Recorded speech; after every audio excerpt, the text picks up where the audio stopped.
আচ্ছা কেক কাটা পছন্দ বলো। আমার হ্যাঁ তোমার কি পছন্দ? তোমার কি পছন্দ? আচ্ছা সবার ঠিক। এই ওয়াক্তে ফোন দিতাম তো প্রথম বলতো নামাজ পড়ছো? হ্যাঁ। খাইছো? হ্যাঁ। আচ্ছা কেক কাটা পছন্দ বলো। হাসিমাখা মুখ আর কোলে ৮ মাসের সন্তান শরীফ ওসমান বিন হাদির শেষ হাসিও একটি অমীমাংসিত হাহাকার। কোলে ৮ মাসের ফুটফুটে সন্তান, মুখে ভুবন ভোলানো হাসি আর চারপাশে পরিবার সদস্যদের আনন্দ। সামাজিক যোগাযোগ মাধ্যমে ভাইরাল হওয়া ভিডিওটি দেখে আজ স্তব্ধ পুরো দেশ। এই প্রাণবন্ত হাসির মানুষটি যে পরদিন লাশ হয়ে ফিরবেন তা কে জানতো। ভিডিওর মানুষটি শরীফ ওসমান বিন হাদি, যার শেষ হাসিটুকু এখন কেবল স্মৃতি হয়ে ভাসছে স্বজনদের চোখের সামনে। একটি আনন্দ ঘন দিন ও শেষ স্মৃতি গুলিবিদ্ধ হওয়ার ঠিক একদিন আগের ঘটনা। নিজের ৮ মাস বয়সী ছেলের জন্মদিনের আয়োজনে পরিবারের সবার সঙ্গে হই হুল্লোড় আর খুশিতে মেতেছিলেন ওসমান হাদি। রাজনীতি আর দেশের কাজে সর্বদা ব্যস্ত থাকা হাদি সাধারণত পরিবারকে খুব একটা সময় দিতে পারতেন না, কিন্তু সেদিন বোনের আবদার আর পরিবারের ভালোবাসার টানে সব কাজ ফেলে সময় দিয়েছিলেন আপনজনদের। ভাইরাল হওয়া সেই ভিডিওতে দেখা যায় সেই আনন্দঘন মুহূর্তগুলো, যা আজ পরিবারের সদস্যের কাছে শুধুই দীর্ঘশ্বাস।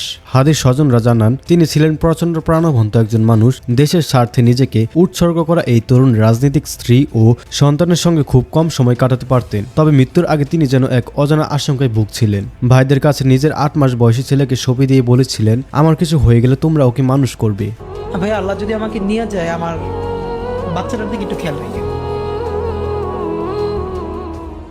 বাবার সেই কথাগুলো আজ স্বজনদের কানে হাহাকার হয়ে বাজছে। হাদির বড় বোন কান্না জড়িত কণ্ঠে বলেন, মায়ের বুক খালি হয়েছে, আমরা পাগল প্রায়। আগের দিন জোর করে জন্মদিনে থাকতে বলেছিলাম, কত আনন্দ করলাম আমরা। কে জানতো এটাই হবে আমাদের শেষ দেখা। সবচেয়ে দুর্ভাগ্যজনক বিষয় হলো, হাদি গুলিবিদ্ধ হওয়ার 2 সপ্তাহ পেরিয়ে গেলেও খুনিরা এখনো ধরা ছোঁয়ার বাইরে। প্রশাসনের কাছে খুনিদের অবস্থানের কোনো হদিশ নেই। জনমনের প্রশ্ন উঠেছে, খুনিরা কি দেশে লুকিয়ে আছে নাকি পালিয়ে গিয়েছে? রাজনৈতিক মহলের ধারণা, এই হত্যাকাণ্ডের পেছনে প্রভাবশালী রাঘব বোয়ালরা জড়িত থাকতে পারে, যার ফলে তদন্তের গতি স্লট এবং খুনিরা রয়ে গেছে পর্দার আড়ালে। দেশের জন্য স্বপ্ন দেখা এক তরুণের এমন অকাল বিদায় মেনে নিতে পারছেন না কেউই। ৮ মাসের এতিম শিশুটি জানেও না তার বাবার কোলে আর কোনোদিন ওঠা হবে না। হাদির পরিবারের এই অপূরণীয় ক্ষতি আর বিচারহীনতার সংস্কৃতি আজ ভাবিয়ে তুলছে দেশের বিবেকজ্ঞান প্রতিটি মানুষকে।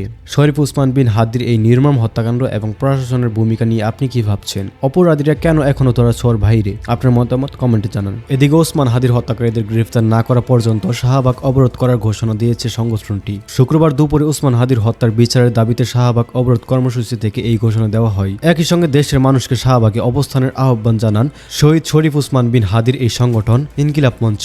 শুক্রবার জুমার নামাজের পর ঢাকা বিশ্ববিদ্যালয় কেন্দ্রীয় জামে মসজিদ থেকে বিক্ষোভ মিছিল বের করে ডাবি শাখা ইনকিলাব মঞ্চ। মিছিলটি বিভিন্ন সড়ক প্রদক্ষিণ শেষে শাহবাগ মোড়ে অবস্থান নেয়। অসংখ্য নারীকে কর্মসূচিতে দেখা গিয়েছে।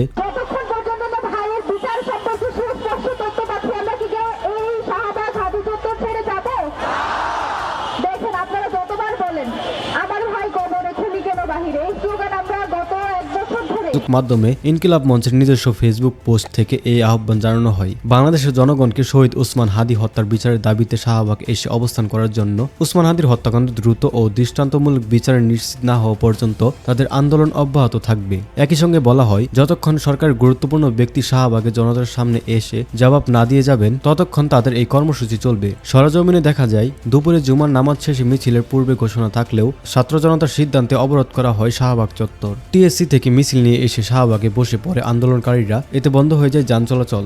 আপনারা এই নিয়ে কি ভাবছেন তা অবশ্যই কমেন্টে জানাবেন এবং এরকম আরো প্রতিনিয়ত আপডেট পেতে হলে আমাদের এই চ্যানেলটি এখনই সাবস্ক্রাইব করে আমাদের পাশেই থাকবেন। ধন্যবাদ সবাইকে। আল্লাহ হাফেজ।